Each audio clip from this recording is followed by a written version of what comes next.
understand this, you have to go back to what young brother here referred to as the house Negro and the field Negro. Back during slavery, there was two kinds of slaves. There was the house Negro and the field Negro. The house Negro, they lived in the house with master. They dressed pretty good. They ate good because they ate his food, what he left. They lived in the attic or the basement, but still they lived near their master. And they loved their master more than the master loved himself.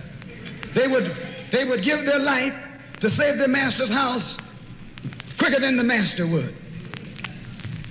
The house Negro, if the master said, we got a good house here, the house Negro said, yeah, we got a good house here. Whenever the master said we, he said we. That's how you can tell a house Negro.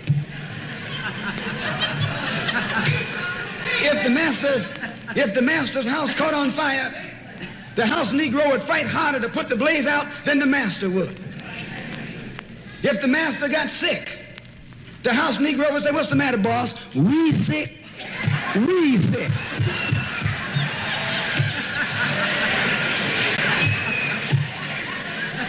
He identified himself with his master more than his master identified with himself. And if you came to the house Negro and said, let's run away, let's escape, let's separate, that house Negro would look at you and say, man, you crazy. What you mean separate? Where is there a better house than this? Where can I wear better clothes than this? Where can I eat better food than this? That was that house Negro. In those days, he was called a house nigger. And that's what we call him today, because we still got some house niggers running around here.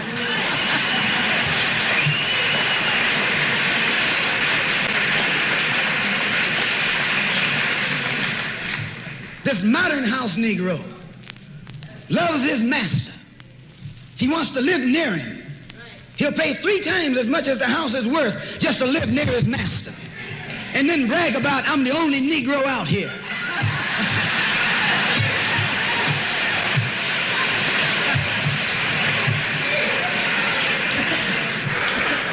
I'm the only one on my job.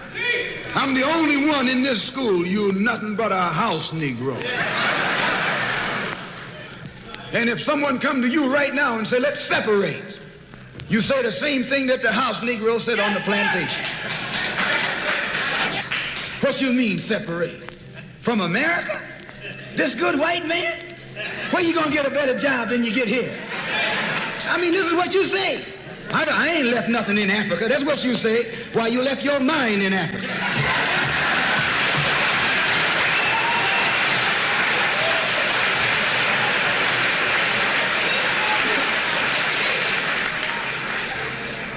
On that same plantation, there was the field Negro. The field Negro, those were the masses. There was always more Negroes in the field than there was Negroes in the house. The Negro in the field caught hell. He ate leftovers. In the house, they ate high up on the hog. The Negro in the field didn't get nothing but what was left of the insides of the hog. They call them chitlins nowadays. In those days, they call them what they were, guts.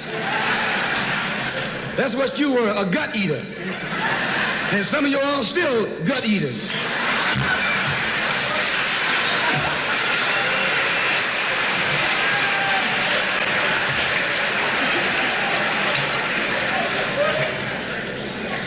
The field Negro was beaten from morning till night. He lived in a shack, in a hut. He wore cast-off clothes. And he hated his master. I say he hated his master. He was intelligent. That house Negro loved his master. But that field Negro, remember, they were in the majority. And they hated the master. When the house caught on fire, he didn't try and put it out. That field Negro prayed for a wind, for a breeze.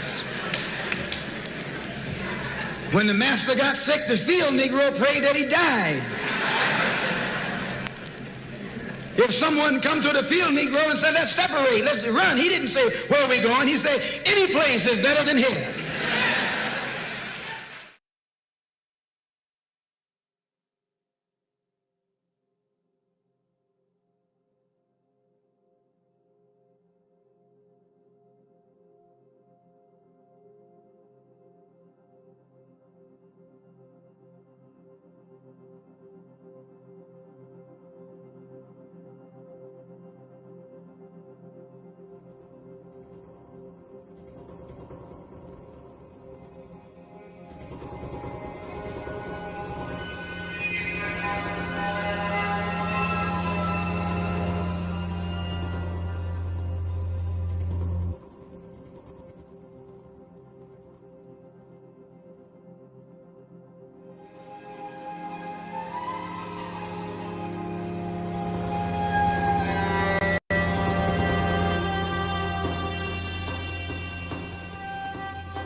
Salaam Alaikum.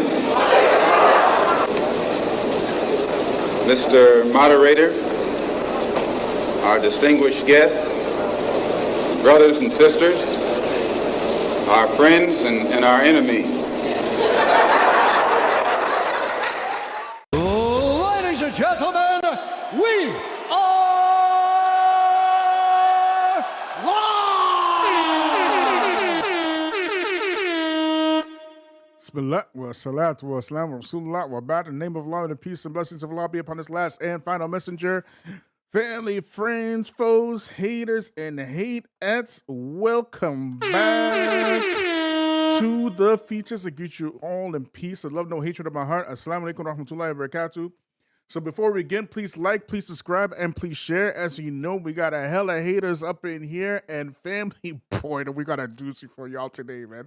Make sure y'all share this one, man. I don't even know if I can finish this live because there's a lot of material to cover on this one, so we might have to do a part 2. But this live is going to be bonkers, so make sure y'all share. So let me just get down to the nitty-gritty, family. The most revolutionary act one can do in the times of tribulation, like our times right now, okay, is to remain firm upon the remembrance, the guidance, and the fear of Allah, and to do so persistently, seeking his assistance, rather, in the age of confusion and oppression. That is the most revolutionary thing you can do.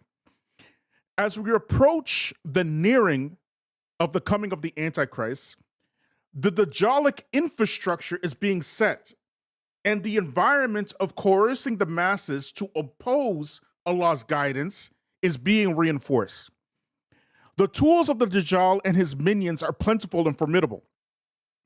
From mass indoctrination to wicked, evil populism. And this is done through social media, through the spreading of false narratives, as well as through violent strong-arm tactics, as we see happening in the U.S. in terms of mass deportation, separation of families, the criminalizing of dissent, like what's happening with ICE and so on. And the MAGA agenda, the 2025 consortium, is fully supported, has the full support of the powers that shouldn't be in order to carry these things out. Despite their falsehood being absolutely comical and laughable, they have a huge backing behind the powers that shouldn't be. A syndicate of criminals, okay, who acquire power through Gestapo tactics, same as their predecessors before them, and same as their predecessors before them. Using the most oppressive tactics that even mentioned in the Quran itself, as Fir'aun did, with slaughtering of boys and things of this nature. Wicked people. We are witnessing the resurrection of McCarthyism, okay? The 1950s and 1950s, Joseph McCarthy and Richard Nixon and the head of the FBI, J. Edgar Hoover, they used the power of the government and secret intelligence agencies in order to fire, arrest, blacklist, and other oppressive tactics against their opponents, okay? They would use it under the banner of ending Soviet communist subversion in the States. And we see the same type of thing, not the same thing, similar things being carried out right now. But however, in a more severe and ruthless manner, okay?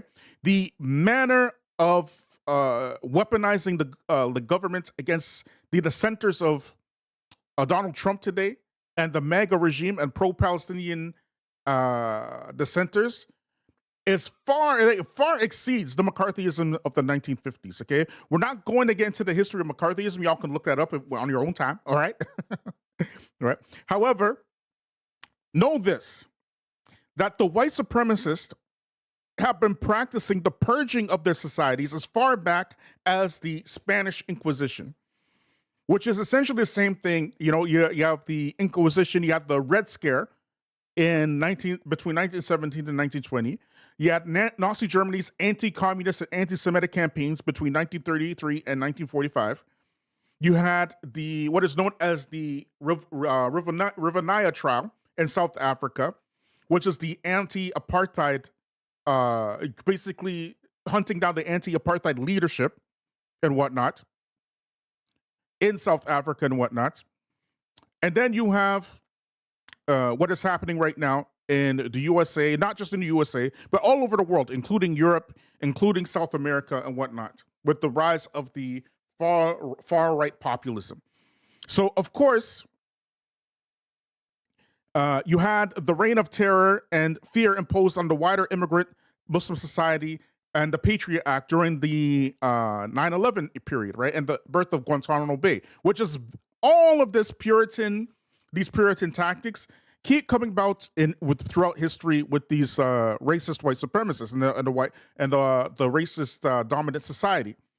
They come out, you know, throughout history, throughout the world and whatnot, and we're just seeing it repeating itself again here in 2025. So too many of these Puritan instances are to actually name. However, what we have in our time, in the first time in history, as far as I know, maybe there's some other times, but as far as I know, we have this brand of alleged Muslims, okay, who have not only embraced the system of the McCarthys and the Inquisitionists of the past. They embrace that, but they're all too eager to join their ranks, aiding and abetting them. They speak exactly like them. They share their exact talking points, refer to the same materials and the same social media platforms as they do, and they even has gone as far as to outright join them. They are willing collaborators of the oppressors. Those who are actively imposing a climate of fear and self-censorship, despite what's happening today being many times worse than the period of McCarthy. So now, on this channel, we mentioned before that Hamza Yusuf's dawah really has 3 stages. And just briefly, we're going to get into this 3 stages for you, because some of y'all might not know, y'all newcomers, but my day ones they know, right? The first stage was when he was hiding his Sufism. He was hiding. He wasn't open about his Sufism, okay? And he was known for giving fiery, articulate lectures. And he was generally, at this time in the 90s and whatnot, he was generally accepted by everybody.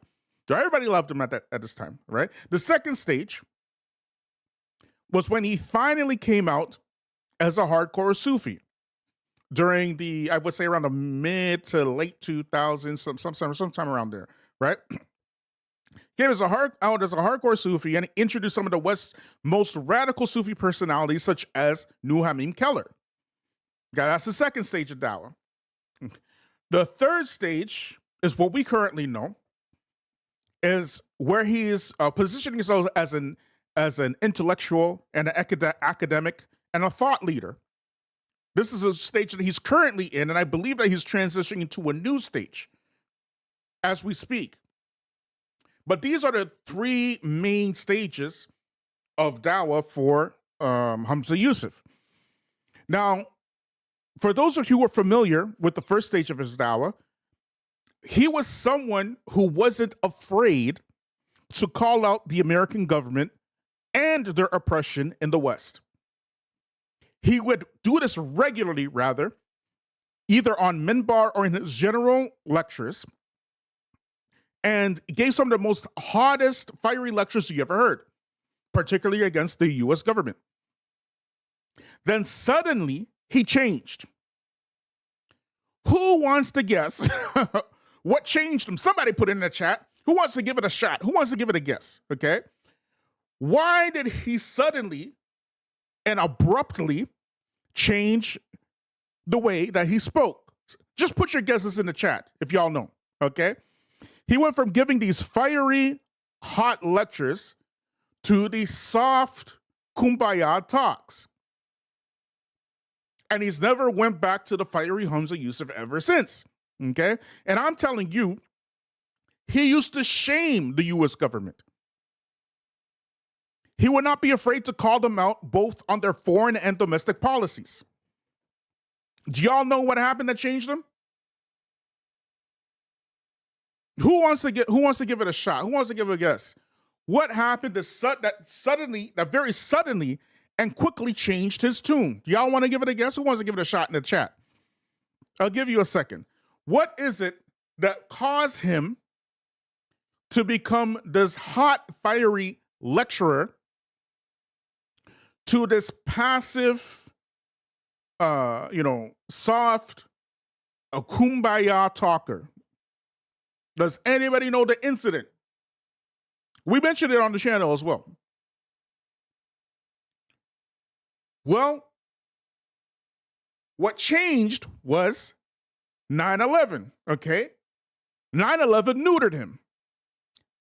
It castrated him. It emasculated him. 9/11, it sterilized him. It desexed him. In case you're missing the point, 9/11 removed his testicular fortitude from him, and ever since that, he's been ballless. He hasn't had his balls ever since, okay? That's what changed him. You don't have to believe me. You don't have to take my word for it. Just ask anybody who was listening to him in the 90s. You don't have to believe. Or, you know what? See if you can find his old lectures and just listen to him yourself and compare that to any of his new lectures. Okay? Which brings us to this new stage, which I think he's coming into now, which is, it's not really surprising if you've been listening to the channel for a while. This is my day ones. We covered Hamza Yusuf a couple of times already, right? We also covered a lot of your YouTubian Da'i elites and their, proclivity to get close to Zaddy in them, okay? So those are my day ones and stuff. They're not really surprised. But the new stage, in my opinion, and it's not just him, but the up-and-coming white nationalist elements of Sufis, of YouTubians, and other charlatans who have answered the call of MAGA, they're in this new stage of Agenda 2025. And family, if you can be duped by fascists and populists like Donald Trump, then you have absolutely no chance against the job. Zero chance. Remember, we mentioned in the beginning of here that the most revolutionary act that one can commit to in our times is the remembrance of Allah, the guidance of Allah, and persistently seeking his assistance in this stage of confusion and oppression, right? Remember, we mentioned at the beginning of our talk that as we approach the nearing of the Antichrist, the Dajjalic infrastructure is being set as we speak. Likewise,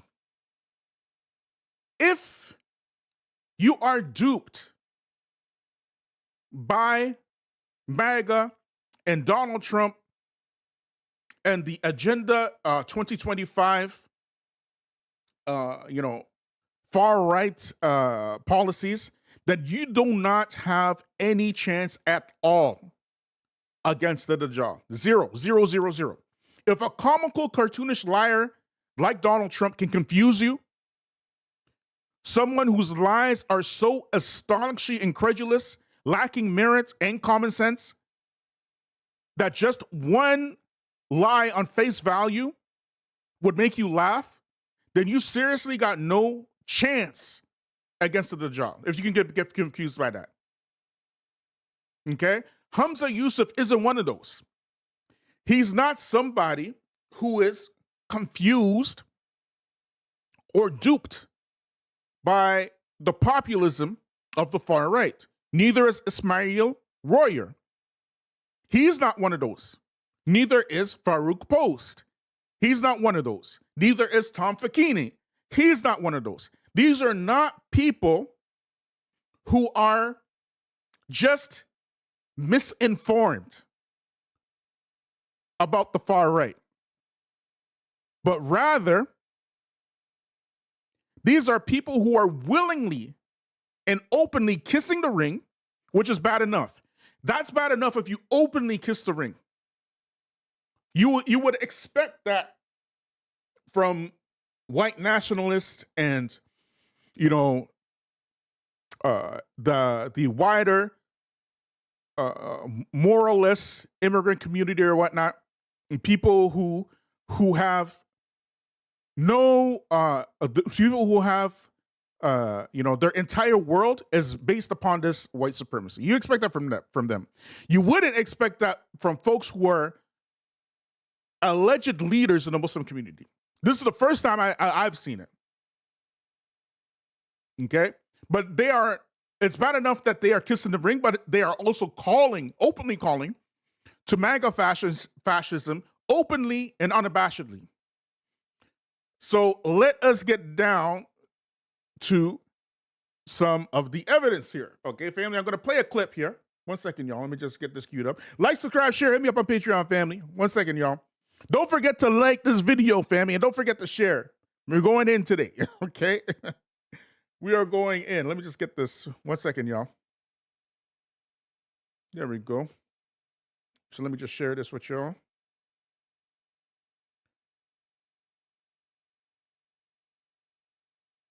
Okay, so now watch this, family.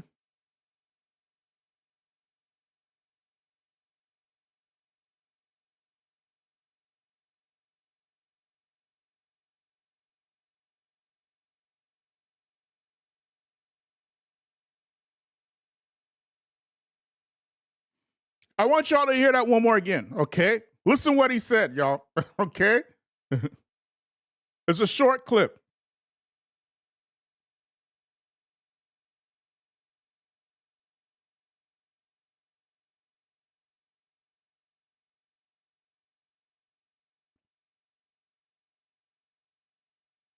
If I saw the film 12 Years a Slave, I would just hate white people for the rest of my life. That's his claim. Let's keep watching here, family.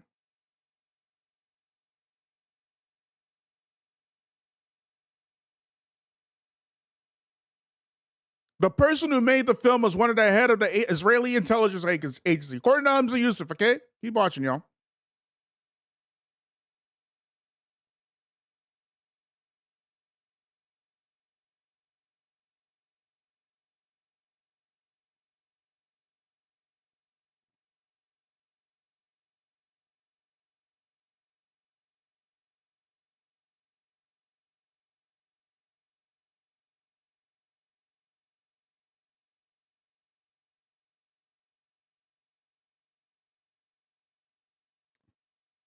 So that's pretty much it. In 1 second, family. Let me just play it out here so you can see. Okay, see? That's the end of it. I'm not capping, okay? But he's trying to say, what did he say again? That there are people who aren't? He thinks that there are people that want race wars on this planet, okay? Hamza used to saying all this, y'all. Okay? So he says this in a short clip here. And this man, Hamza Yusuf, he is such an incredulous and talented deceiver. Like, all black folks had to do to hate white people is watch 12 Years a Slave, and voila, that's it, okay? That's it, that's all you gotta do. Watch 12 Years a Slave, family. That you would hate white people for the rest of your life, okay? This is his claim. Such ridiculous deceit. Off the chain deceit. 12 Years a Slave, by the way, that is based off an actual true story, mind you. He pitched the idea that the producer was a Zionist Mossad agent, thereby casting doubt on the validity of the movie, correct? You all saw that, right? Casting doubt on the validity of the movie, okay? So he goes through all these rituals and whatnot. Like, somehow Hollywood isn't run by Jewish Zionist producers. It's just this one 12 Years a Slave that's poisoned the minds of black folk. right? It's only 12 years slave. It's opposing minds of black folk against the benevolent white man who brought you baby white Jesus, eugenics, and black feminism. Mind you, Trump exclusively employs and promotes loyalists. So that is Hamza Yusuf, if he's an advisor to Donald Trump, then make no mistake, he's a loyalist. He said in that same clip that there are people who are, dedicated to having a race war. You mean like some people who are currently right now employing a modern day Gestapo and ICE to kidnap brown people all over the U.S. at the tune of, I believe it's 3,000 per day. That's the quota, if I'm not mistaken. Somebody can put in the chat if I'm mistaken. 3,000 immigrants per day. Brown immigrants.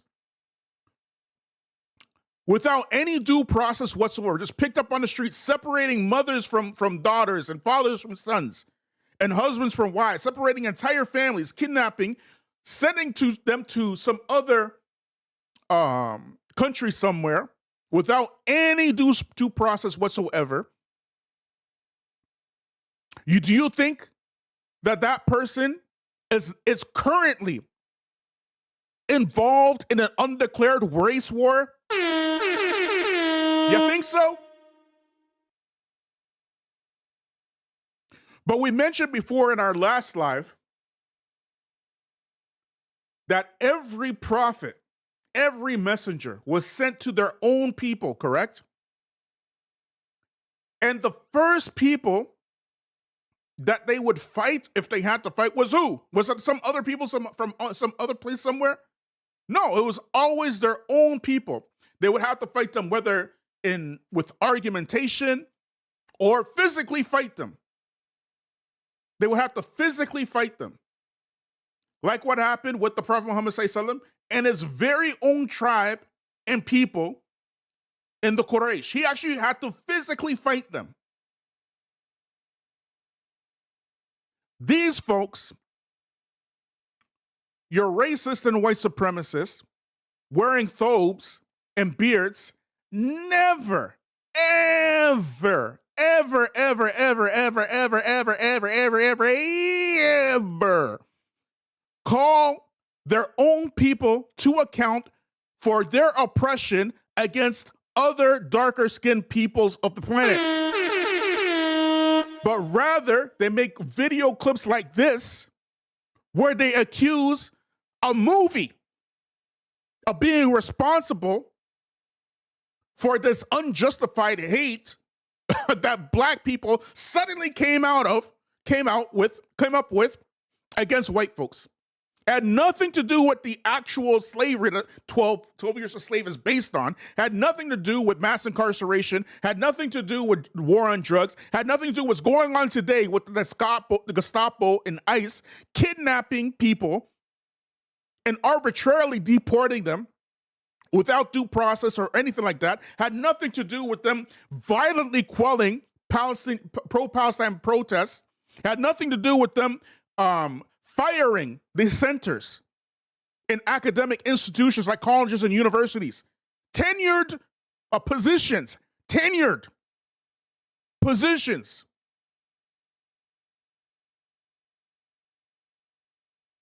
Firing them. And not only that, arresting dissenters. Ain't got nothing to do with that. What it got to do with? The movie called 12 Years a Slave, family. You can't make this crap up. That's stupid. But I digress, family. Let's look into why we say that these folks are the Muslim McCarthys of our time. Okay? I mean, I'm not sure if we're going to be able to cover all of it. Let's get into Hamza Yusuf first. And then we'll get into Ismail Royer, family. 1 second, family. Let me just pull up his article, y'all.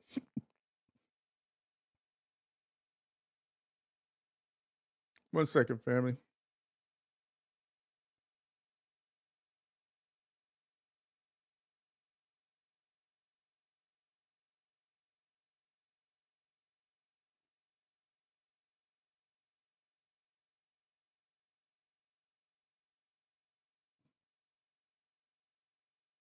So look here, okay? This is from Zaytuna, okay? That's Hamza Yusuf's university there, right? So he wrote this long, you know how he is. He's long-winded anyways, right? Hamza Yusuf can talk and he can write, and he gets into this long article, okay? Why not just write a book if you're going to write an article this long? I don't get it, right? But anyways, right? The name of his article is Cultural Devolution, okay? How the new victimhood culture rejects human dignity and divinity, okay? So we're going to get into just the main parts here. I try to kind of sift through it here so I can find this stuff for you, right? So this is what he's saying, okay? We are now witnessing, especially in the United States, the rapid and aberrant rise of victimhood culture, which has its roots in the honor culture, which shows little regard for dignity culture, okay? Indeed, it arguably threatens the very culture that produced some of the most civil societies in human history, in which people of many ethnicities and faiths thrive and live side by side and with unprecedented levels of respect. In the victimhood culture, worth or dignity inheres in one's status as a victim. The more one feels one has been wronged, the more worth it possesses. The perceived offender loses moral status while the victim's moral status gets raised. This culture has been brewing for some time in academia, but most people are unaware of its perspectives and principles until very recently. Then the whole new vocabulary emerged in the public sphere, but to describe a myriad phenomenon, suddenly words like, get this, y'all, intersectionality, standpoint positionality, microaggressions, anti-racism, systemic racism, transphobia, cisgendered, gender-affirming, with heteronormativity, pansexual, patriarchal hegemony, non-binaries, post-colonialism, and trigger warnings, to name a few. Hamza Yusuf wrote this, family.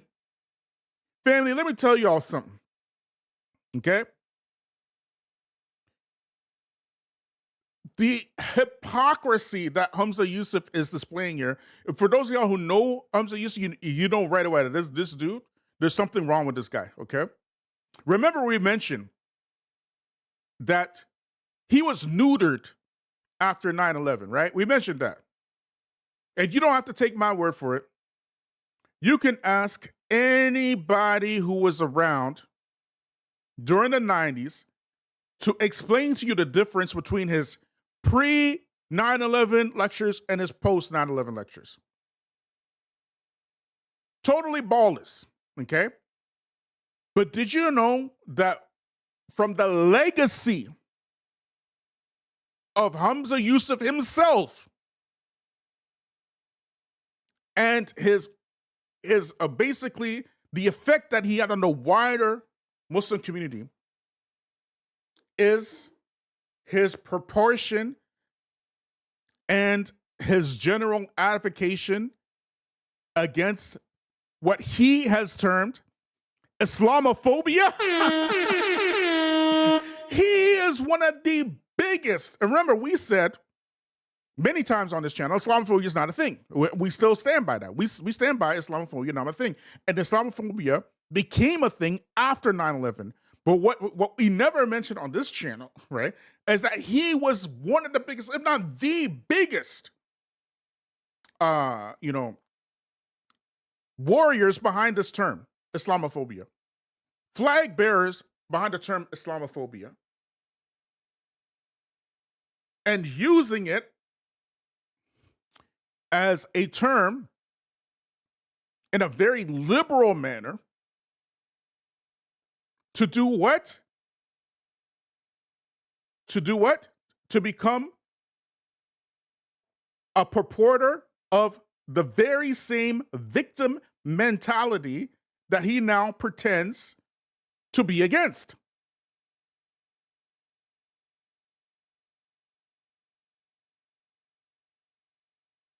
That's what he done. Okay? 1 second, y'all. I can see now in the chats. I'm not sure why the chat's not coming up on my end, but I'm gonna put the clip in the video in the video here so we can watch the clip. Because I now just seen that y'all are saying that y'all didn't get no sound. And I apologize, y'all. We dusty sometimes. But we're gonna keep it going, right? And we're gonna get back to that clip in a minute, all right? But anyways, family. Hamza Yusuf is the flag bearer of this term Islamophobia, the actual flag bearer. He is the one most responsible, more than any other guy you can think of popularizing that term Islamophobia. Then he got the nerve to come. I believe this article is written in 2022 something. Now, let me just check, y'all. Let me just double check, y'all. When did he write this thing? When did he write this? Let me get the date of this, y'all. He got the unmitigated nerve to accuse other folks of having victimhood culture, okay?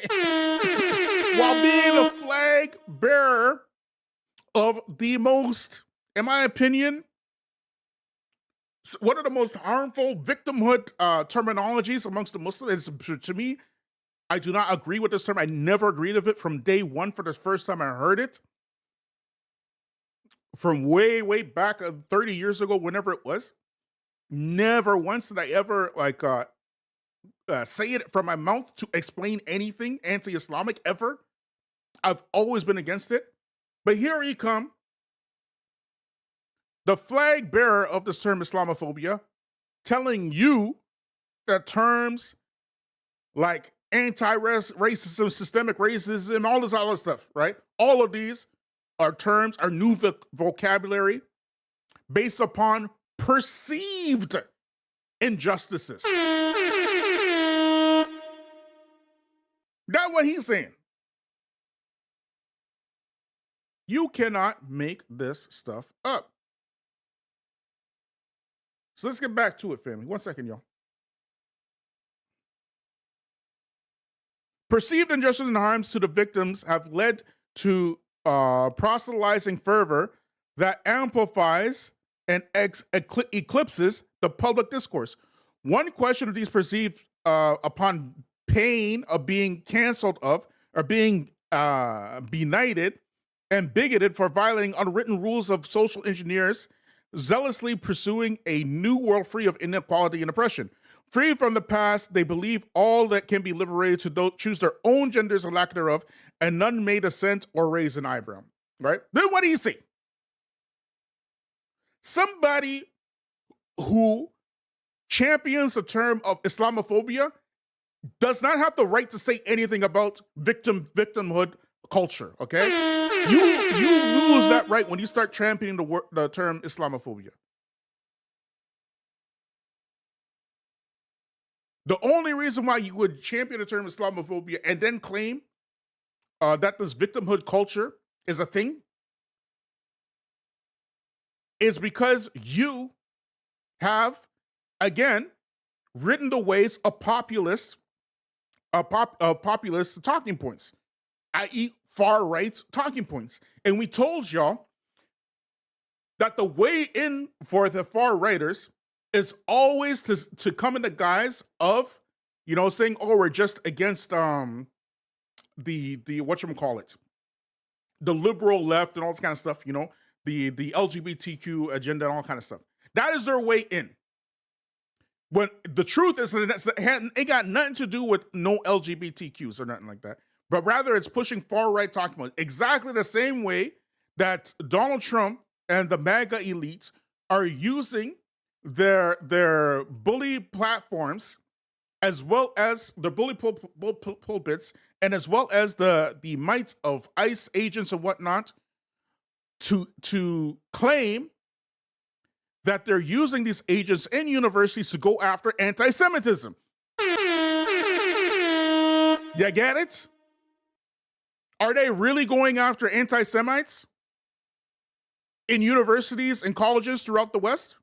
Is that a thing? Is that actually happening? No, it's not happening. It's just something that they say.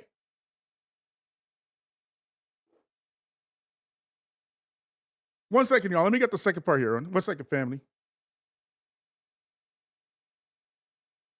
1 second, family. Let me get the other part here. 1 second. Let me see if I can find it, y'all.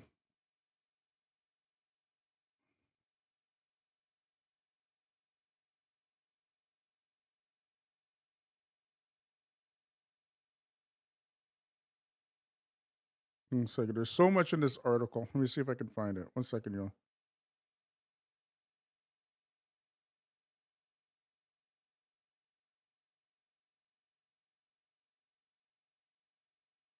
Okay, here we go. 1 second. Let me get it.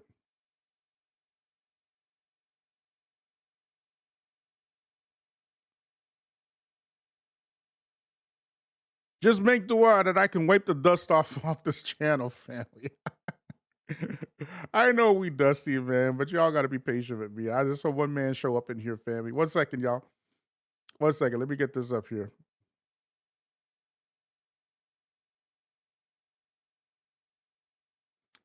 Okay, here we go. Here's another one, okay? Here's another thing that he said. 1 second. Let me just get it.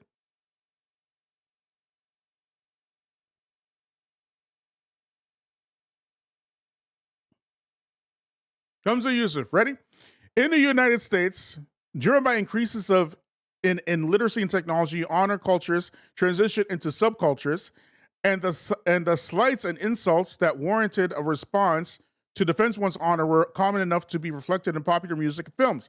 Sociologists have traditionally found aspects of honor culture in the South, a culture typified by landed gentry and the dominance of evangelical Protestantism after the colonial antebellum eras. What some call cracker culture, okay, we hear us call them a cracker all the time on this channel, right? By the way, cracker is not a racist term. Just keep the fuck, all right? Cracker is not a racist term, all right? And he's gonna show y'all that it's not a racist term, because some of y'all think it's a racist thing. You think I'm calling them cracker because of like maybe I'm comparing these crackers to a wafer cracker. No, that's not where cracker comes from. Cracker comes from the crack of the whip of the master. They used to call themselves cracker, okay? And they just carry it over. That's what it is.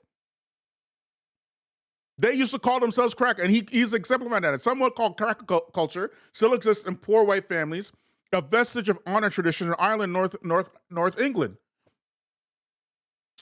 Where are we here?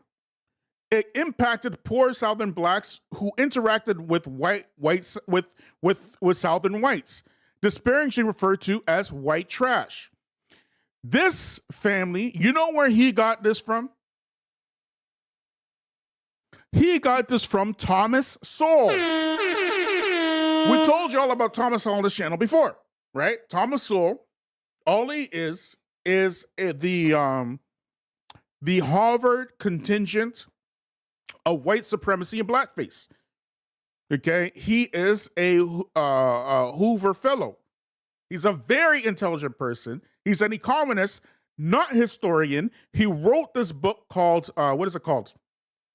Poor whites and black rednecks or something like that. This is where he's getting it from.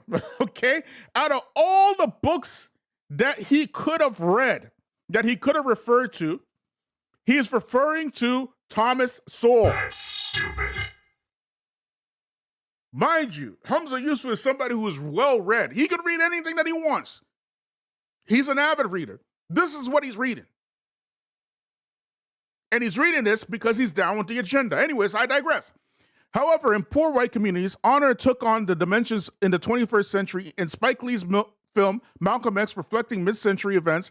A West Indian gangster named Archie, who runs numbers a game and prides himself on the ability to recall numbers from memory, feels slighted when Malcolm claims that Archie forgot Malcolm's winning gambling number.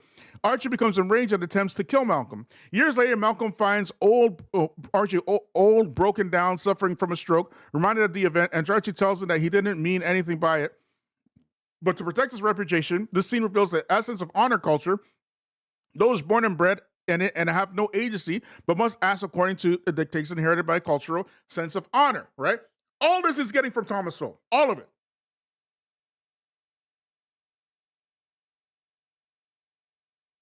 Okay?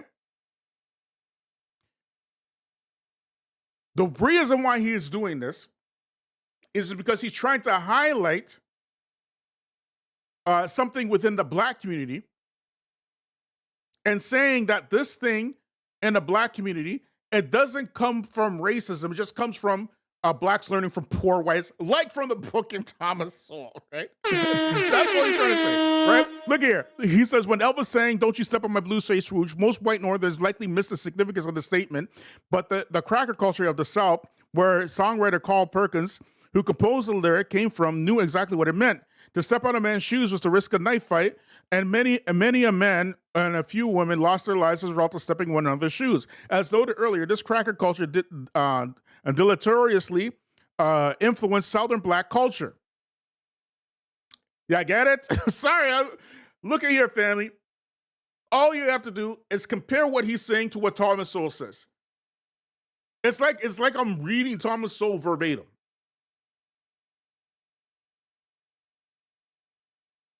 You cannot make this stuff up.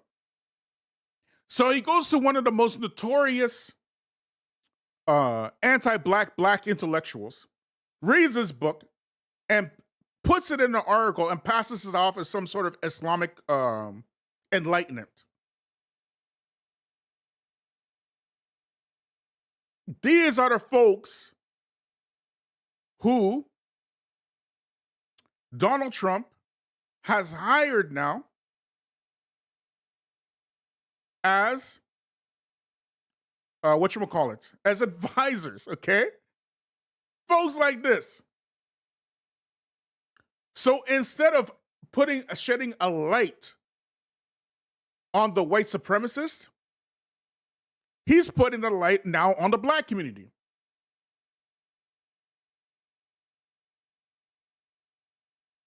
Because of what? Because of victimhood culture. Who are the perpetrators of victimhood cultures?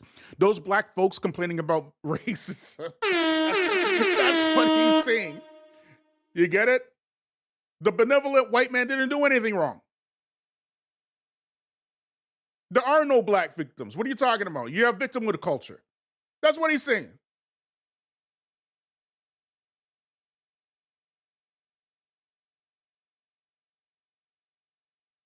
You cannot make this stuff up, family. 1 second, y'all. Let me just pull this up here. 1 second, y'all. Now, one of the things that your new Muslim white supremacists always like to say is that CRT,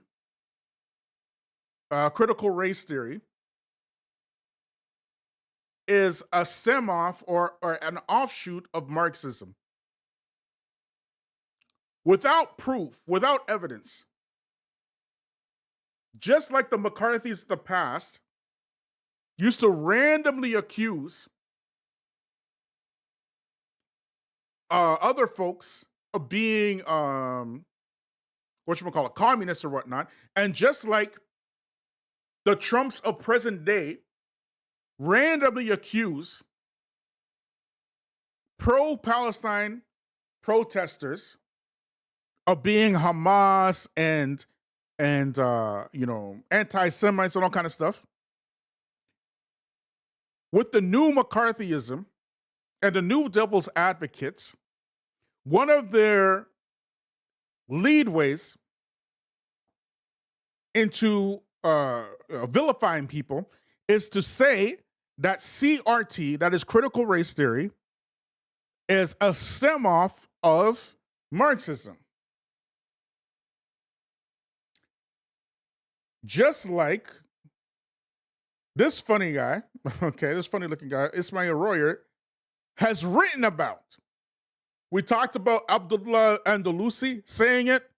We talked about Daniel Hakikachu saying it. And now Ismail Royer also saying it. Look at here, family. 1 second, y'all.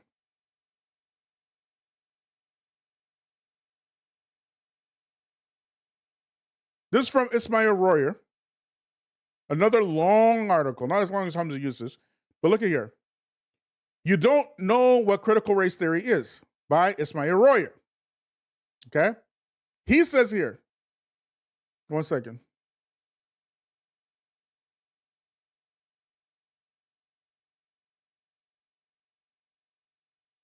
Where is it here? I think I lost it. Hold on.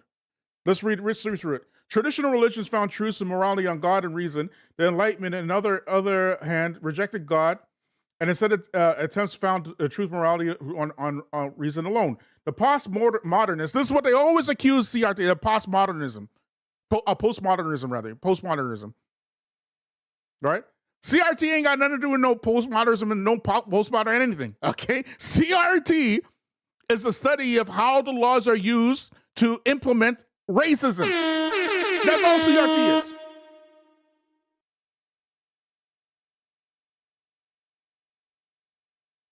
Anyways, the postmodernist response to the Enlightenment is doomed to attempt to found truth and morality or reason alone was not to return to the faith of Enlightenment rejected, but instead of agreed to Enlightenment, the faith was untenable. God is dead and we have killed him.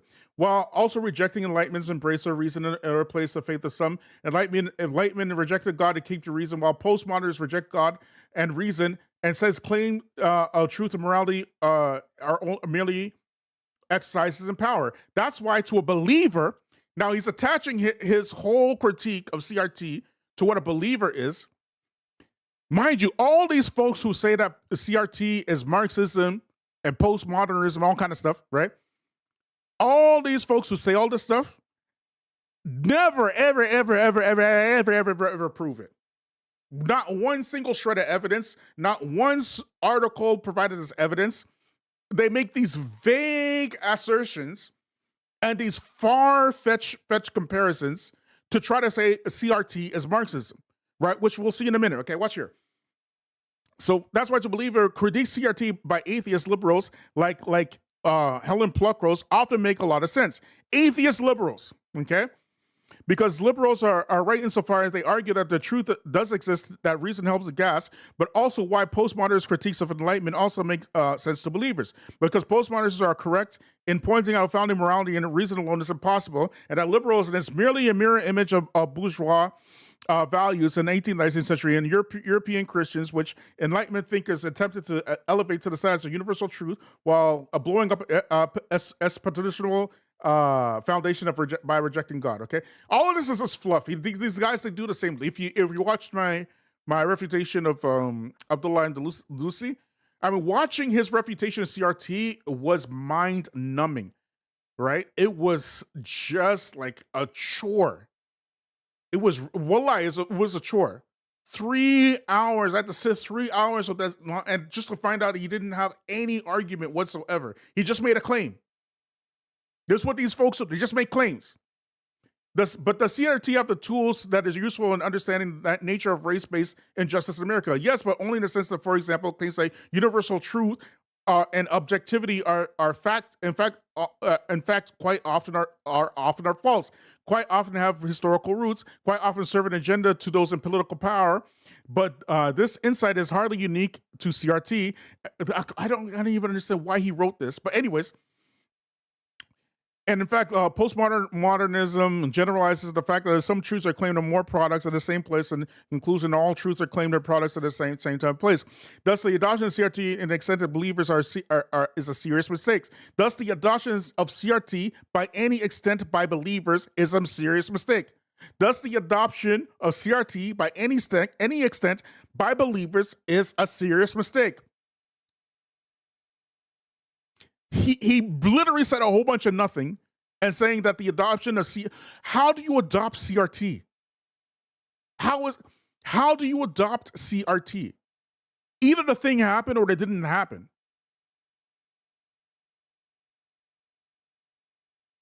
Because it is both unnecessary in that it is true insights are not unique to it and corrosive to faith. He claims that CRT is corrosive to faith, y'all. That's the claim.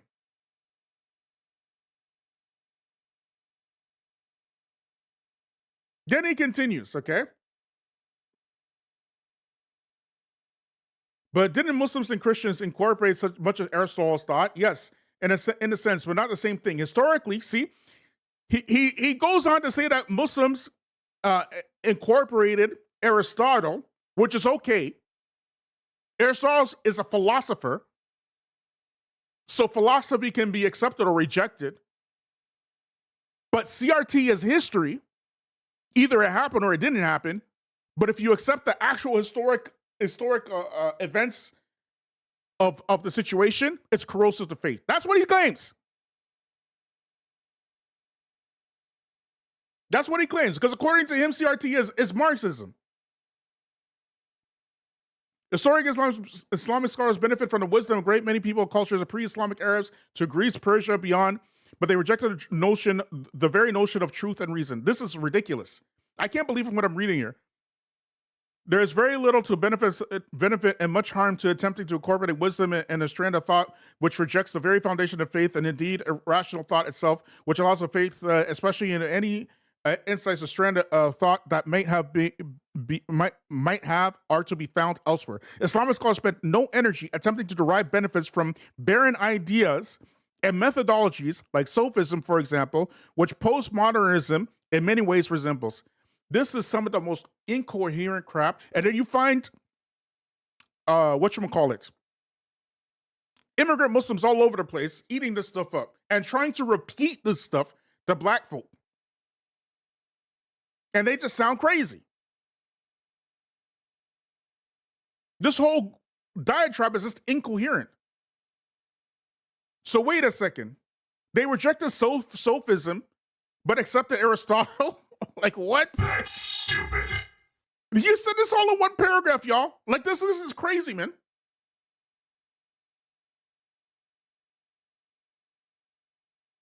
This is crazy. I want to find where he says that CRT comes from Marxism. 1 second, y'all. Let me try to find it, y'all. Let me just look through this. Hold on, here it is.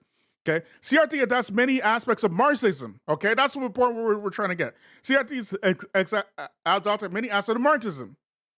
Okay, as substantial racial struggle and class struggle, but ultimately it rejects enlightened theological myth of progress that Marxism shares with Enlightenment ideologies.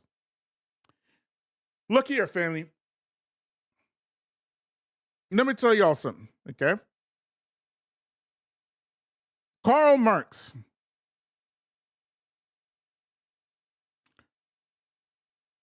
Do y'all know when Karl Marx, when he lived? Who knows when Karl Marx was around? Anyone want to give it a shot? Okay. Karl Marx was around. He was born in 1818. He died in 1883. The Communist Manifesto was published in 1848. Das Kapital was published, I believe, in, I want to say 1867, but other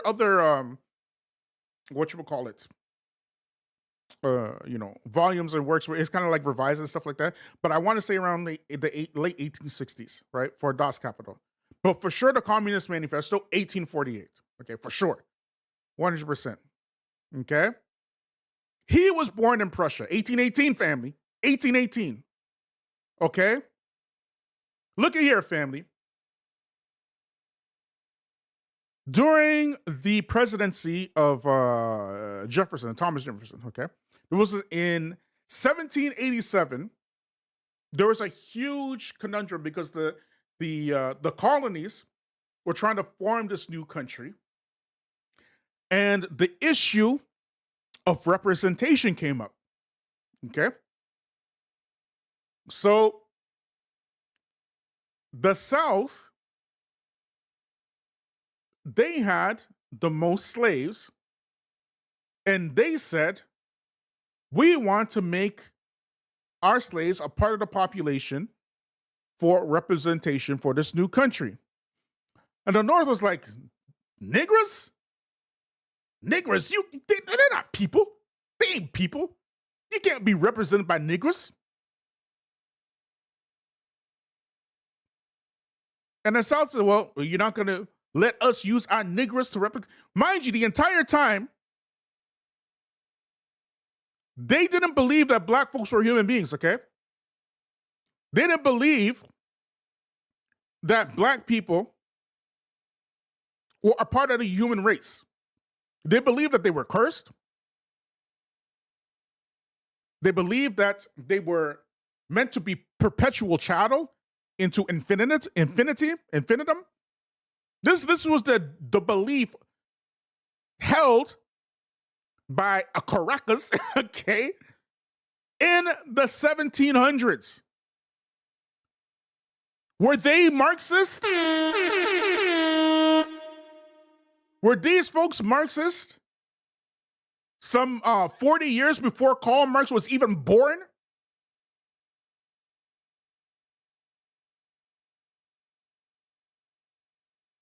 Almost 100 years before the publication of whatchamacallit, Das Kapital came out? Were they Marxist? Where they were complaining, the North was complaining, you cannot use Negroes to represent you. And the South was trying to run game because they had the most slaves and they were just trying to get the most representation in the electoral colleges. So they came up with something called the 3/5 Compromise. What is a 3/5 Compromise? The 3/5 Compromise was that for every 5 slaves that you have down there in the South, we will allow you to count them as 3 as representation for the electoral college, okay? That's what it was. Was this Marxism? In 1787, was this Marxism, family? Yes or no? So let me ask y'all something. These laws, which were racially charged, in order to exploit the usage of black bodies for representation in the actual U.S. Constitution,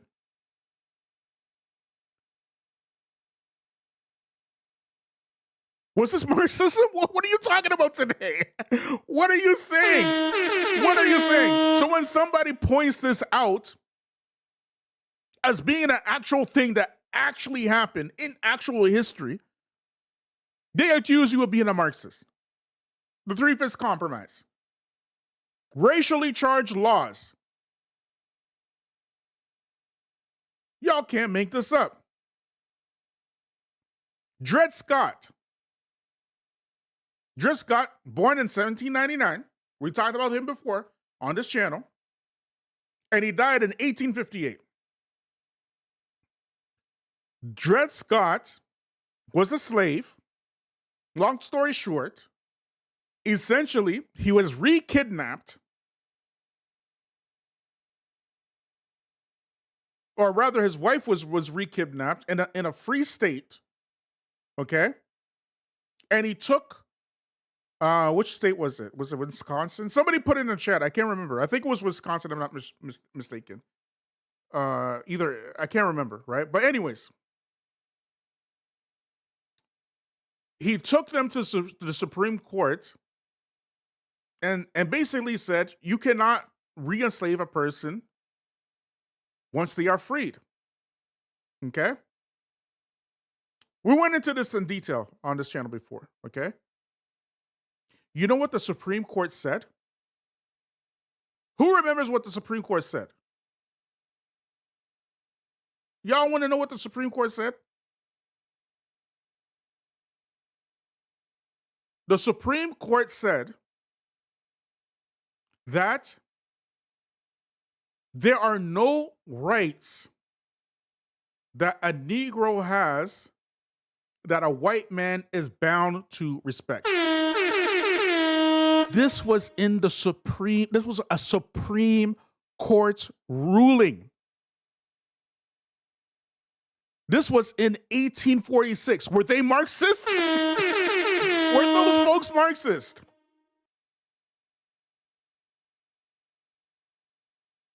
Were they Marxist? Yes or no? Y'all can't make this stuff up. These people are tripping. They are seriously trying to convince you that these folks, when you talk about this, you're a Marxist. This happened how many years before the Communist Manifesto? Do you know why you have birthright citizenship today? Do you know why? Do you know why in the United States and in Canada and most Western countries that if you are born in the US, if you have born in the US or born in Canada, that you become a citizen of that country? Do you know why? It's because of this very ruling. It's because of this guy, because of Dred Scott. Hello. Because y'all, you see, the thing is, immigrants, they come here. They don't know their history. They don't know what's going on. They don't know what's happening. They're just happy to be around white folks.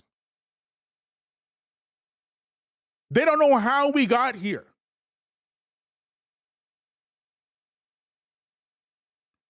Because of this ruling, black folks were never considered citizens until the Civil War.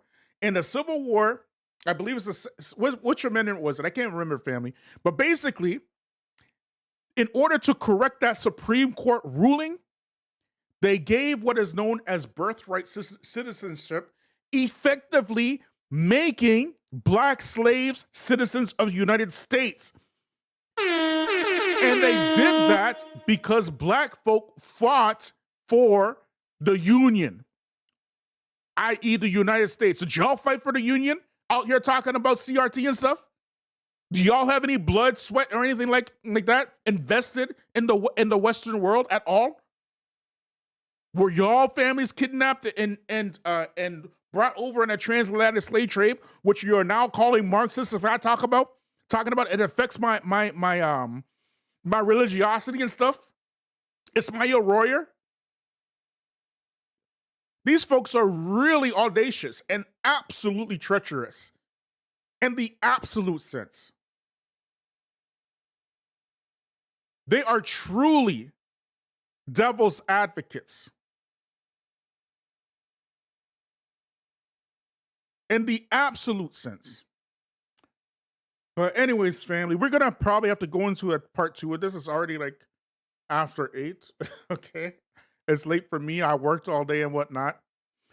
But family, make sure one of y'all tag Hamza, Yusuf, and Ismail Royer and all the Zaddy lovers and MAGA lovers out here. Somebody tag Tom Fakini and whatchamacallit.